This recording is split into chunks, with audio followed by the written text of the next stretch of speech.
Metre बंद पिया ਉਹਦਾ ਕੀ ਸਾਲ ਕੁੜੀਓ ਇੱਧਰ ਅੰਦਰ ਹੋਣਾ ਹੈ ਆਹ ਭਾਵਲਪੁਰੀਓ ਨੈਟ ਤਿਆਰ ਹੋ ਰਹੀ ਉਤਲੀ ਜਾਲੀ ਦੇਖਦੀ ਨਹੀਂ ਦੀ ਆ ਸਾਰੇ ਬੁੱਲ ਰਗੇ ਵੀ ਸਹੀ ਆਦਾ ਨਹੀਂ ਆ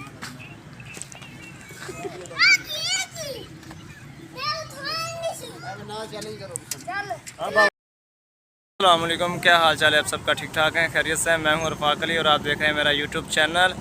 अच्छा जी दोस्तों, ये देख सकते हो कि असी क्रिकेट खेलने वास्ते अपना नैट ला रहे हैं। जो नैट होंगे ना गेम की प्रैक्टिस वास्ते, और उन्होंने यानी कि वो अंदर जिमें अपनी ट्रेनिंग शुरू करी दी है। देख सकते हो तो तुहानू पूरा माहौल विखाने तो। और जिस दोस्त ने सारे यूट्यूब चैनल सबसक्राइब नहीं किया सबसक्राइब कर ले ताकि साडा हर आने वाला व्लॉग देख सके।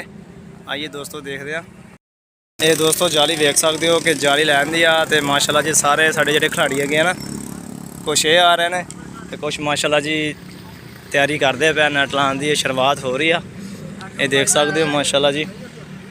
और भाई ठीक भाई तबीयत सेहत किदा? शाबाश शाबाश, अच्छी तरीके नाल मार। और हमारी टीम कैसे हो? ये जी देख सकते हो कि बड़ी मेहनत हो जा रही है उस्ताद जी।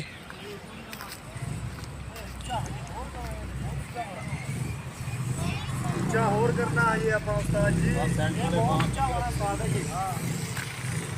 ये तो चेक कर लो कर दे मेरी मनो आवाज लगने आसाम का लगने ही ਓਏ ਉਹ ਤੇ ਫਿਰ 10 ਫੁੱਟ ਦਾ ਪਾਇਆ ਕਰ हले तो रौला ही पिया होया वा। देखो की बंदा की नहीं बंदा, पहली बारी जिंदगी दे विच काम शुरू हो रहा साडा ते अल्लाह खैर करे। देखते हैं जी, कोई स्टोए कड्डी जा रहा है, कोई जाली ला रहा है, कोई बांस कढ़ रहा है, कोई किवें वेख सकते हो दोस्तों। हले तो यानी कि सुर सलाह नाल ही सारा काम कार हो रहा वा। कोई किवें कह रहा है, कोई किवें कह रहा है, कुछ ये कर, कुछ ये करदा, कुछ वो कर, कोई वो कर। ये देख सकते हो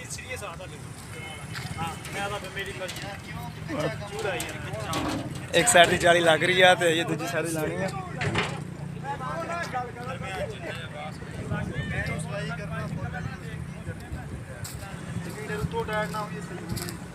देख सकते हो दोस्तों, पहले दोस्तों ज़मीन के अंदर खेलते थे तो ज़मीन यानी कि कनक वगैरह बिजनी सी।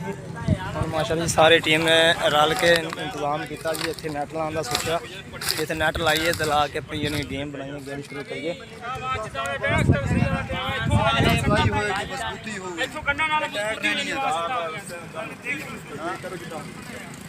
देख सकते हो जी।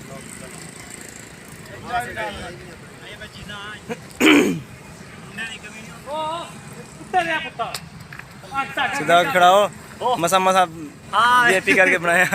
हाय हाय है यंग स्टार टीम तैयार हो रही, यंग स्टार टीम है। और स्वाजी किदा तबीयत से हुई है एक साइड ही है बाबा लगता औखा खड़ा।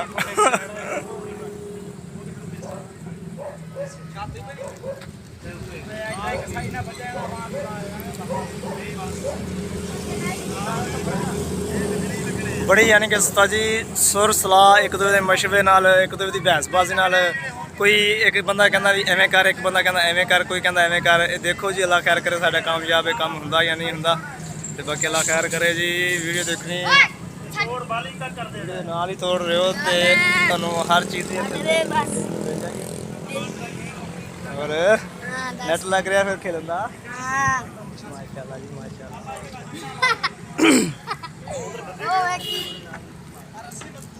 ज्यादा ਇਹਨੂੰ ਭੱਜਣ ਦਾ ਡਰ ਬਣਾ ਇਹਨੂੰ ਪਿੱਛੇ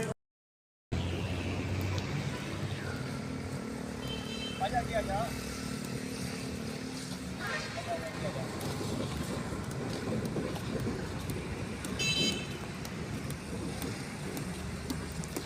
अच्छा जी दोस्तों, जिदा कि तुसीं देखिया वा माशाल्लाह जी साडे घर दे सामने नैट वगैरह बन गया वा ते अल्लाह खैर करे जी। माशाल्लाह जी दोस्तों गेम भी स्टार्ट कर दी है तो अल्लाह खैर करे हम यानी कि सारा निज़ाम ओके हो गया तो हम इतने यानी कि मजाक कर देते नहीं तो गेम शुरू करनी है तो हम ना सिर्फ एक लाइटिंग रह गई है, बाकी हर चीज़ रह गई है। और थोड़ा कैमरा मारो ठीक है चल इधर तो बाकी हम लाइटिंग ला के तो तुहानू नाइट का भी इंशाअल्लाह ताला गेम जिन्ना मुंडे करते इतने सारी गेम का भी नज़ारा करावांगे। तो अज की व्लॉग मैं ਨੈਟ ਦੇ ਮੁਤਾਬਿਕ ਤੇ ਬਣਾਇਆ ਵਾ। ਹੋਰ ਕੋਈ ਚੀਜ਼ ਦੀ ਕੋਈ ਆਸੇ ਪਾਸੇ ਦੀ ਗੱਲਬਾਤ ਨਹੀਂ ਸੁੱਟੀ, ਕਿਉਂਕਿ ਅੱਜ ਨਾ ਨਵਾਂ ਮਾਸ਼ਾਅੱਲਾ ਜੀ ਕ੍ਰਿਕਟ ਸ਼ੁਰੂ ਕੀਤੀ ਆ ਸਾਡੇ ਸਾਰੇ ਮੁੰਡਿਆਂ ਨੇ। ਤੇ ਇਸ ਕਰਕੇ ਦੋਸਤੋ ਅੱਜ ਦੀ ਵੀਡੀਓ ਮੇਰੇ ਤੱਕ ਖਤਮ ਕਰ ਰਿਹਾ ਵਾਂ। ਤੇ ਅਗਰ ਅੱਛੀ ਲੱਗੇ ਤਾਂ ਲਾਈਕ ਕਮੈਂਟ ਸ਼ੇਅਰ ਲਾਜ਼ਮੀ ਕਰਿਓ ਔਰ ਮੇਰੇ ਚੈਨਲ ਨੂੰ ਸਬਸਕ੍ਰਾइब लाजमी करेगा। ताकि बहुत बहुत मेहरबानी।